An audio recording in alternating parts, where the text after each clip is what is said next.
Tibig pala yun.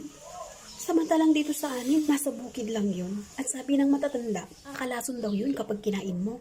Tara guys, pupunta kami sa bukid. Ipapakita ko po sa inyo kung ano yung tibig o pigs o tubog-tubog dito sa Bicol. Let's go guys!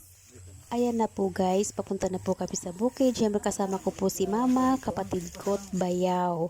So ayan, naghuhugas tayo ng paa dahil sobrang putik po sa daan. Ayan guys, nandito na kami. So ito guys, ang una kong nakitang tibig o tubog-tubog. Ayan guys. Ang dami ko guys nakitang ganyan na puno. So ayan, dyan ako nag-video guys.